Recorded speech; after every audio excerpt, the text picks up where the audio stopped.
Welcome, I'll be reacting to UFO, the episode Conflict. This is not a market substitute, please support the original. This is not one of the skip intro shows. Staring at a screen again.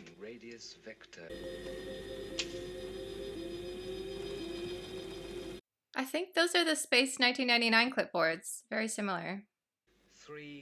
They're not part of Shadow. Because their logo is different. IAC. International Astronaut something? Oh, I love the model work. Moving away. What? Positive, sir. Resume course. Maybe they're just cleaning up space debris. Actually, we should probably do that. It's getting pretty crowded up there. Yeah, I think that's what they're doing. Just old space junk. Confirmed sighting. Apollo 8, December 21, 1968. There's actually a ship in the San Francisco Bay whose job it is to try and get rid of some of the garbage in the water. And she's called the Raccoon. My guess is this is similar to that, but in space. They probably call it something cool like Floating Hazard Collection Department.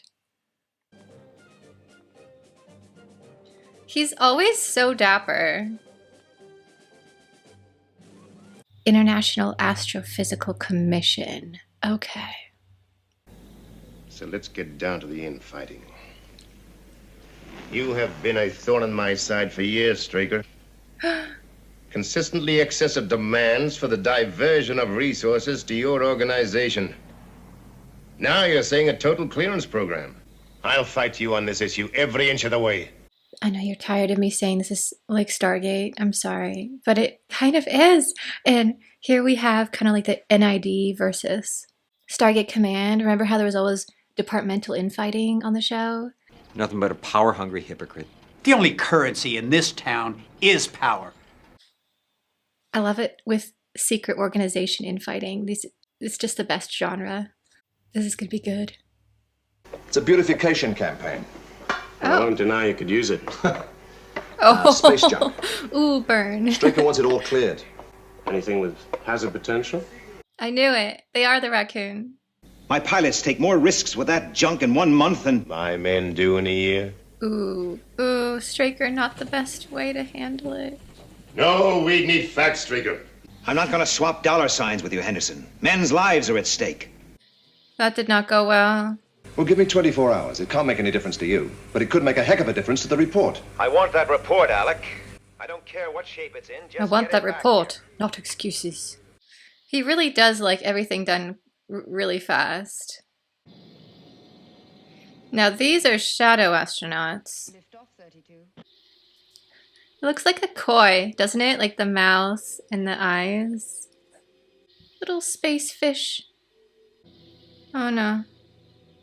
It looks like a UFO, but tiny. And it's using the space junk to hide. So everything's fine. Straker's not going to think so. He's expecting you. So he was supposed to be on that shuttle.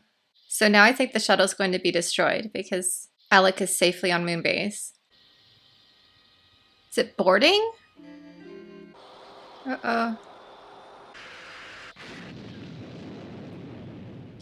If they could just prove it was the space junk, though. You want an alibi for that pilot of yours who killed himself and his crewman. You want to blame it on the presence of uncleared junk. So you suspend all lunar flights until we've fully investigated the incident. You realize what you're doing? Yes, Commander, I do. Look at this hairstyle. Wow. Virtual isolation of Moonbase. And Alec's up there. Oh, we haven't seen the sub in a while. Code message from Shadow. Washington Square. I'll check it right away. There's no need. It means shutdown. Okay, it's funny that Foster knows this, which means he's the type of person who reads the entire employee manual. Personally, I like that it's so quiet out here. I can catch up on the rig manuals. Echo, what is wrong with you? It's always funny to me that some people don't.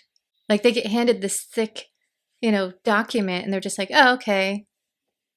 So anyway, whereas I'm like reading the entire thing once a year. Foster knew it and he didn't. It's kind of hilarious because it means that he's not the type of person who reads all the documentation. This little scene here is just so indicative of their two personalities. It's pretty cute. All right. What caused the re-entry error? They reported an unidentified sighting just before loss of signal. And we just sit back and do nothing about it? I mean, they can't even go out to investigate because they're all grounded. Oh, how cute. Look in the back. They have all the meals sorted. So you can pick your own freeze-dried, I guess. Oh, okay. It's international. French, Italian, English, American. Interesting. What the devil's going on? Who's in that module? Colonel Foster. Why didn't you tell me? Because it's not supposed to be happening? I love how they were all in on it. You'll turn back right now. EOI in 1 hour precisely. This is actually how we met him. He's so stubborn. Remember the first episode we saw him? They're like, turn back. And he's all, no. And here we are again. But if they see that he lost contact at the exact same position, it's got to mean something, right? Here we go again.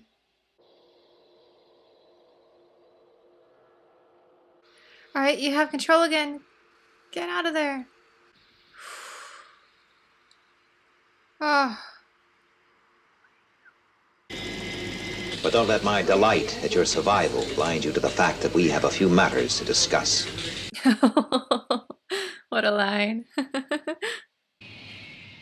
This is so cool. So you say? Yes, I say! Yeah, you don't want to go against Foster when he really has made up his mind. He's completely intractable. I've solved quite a few problems by just sitting around, as you call it, Colonel. I suggest you try it yourself sometime. It's based in one of those burnt-out rockets over there. Apollo 8. Or Apollo 8 here, Uh-huh. or B-47. And I mean, use all 3 interceptors. All 3? Yes, I know. It'll leave Moonbase undefended. That's a big risk. But of course you may see him, Mr. Henderson. He's expecting you. Go straight in. Oh. Oh, the little smile. Cleared for shooting. Thanks. Directors probably love him because he's never on set. I do like Henderson's antique lamp that he has on his desk and all his books. Between the offices of these two, I'm more like Henderson. If Moonbase reports A UFO sighting? Stick around. I'm expecting it. They showed the sub earlier. Are they in on this? Its target is this studio. Maintain visual contact on countdown. The 3 interceptors were a diversion, making it look like they took the bait. And this base is due to be attacked in a few minutes? Colonel Foster, assume command. I take my orders from Commander Straker. So, the satellite was a decoy. A red herring for something bigger. Because if you're right, we're about to be killed. No. Still time for you to leave. Aha! Sky 1 has just overflown the studio at 0 feet. Thank you, Miss Eland. I knew the submarine was involved somehow. 40 seconds. Who's got the luxury program now? UFO destroyed. Well, Henderson? Well, Straker, I guess I owe you an apology. You were right. You can take it the Commission will recommend a complete clearance of all space junk. Oh. Thank you. Call it the Maddox Fund. Maddox? The pilot who was killed. Oh. Yeah. This might be my favorite episode so far. It was absolutely fascinating because you had that internal conflict between departments. The idea that there really is a group that's up there clearing space debris, the issue with budget. That's always a problem with secret organizations like this. The more I watch of this show, the more I am increasingly convinced that Stargate SG-1 is basically a reboot. They kind of took this show and combined it with Stargate the movie. I just love it so much.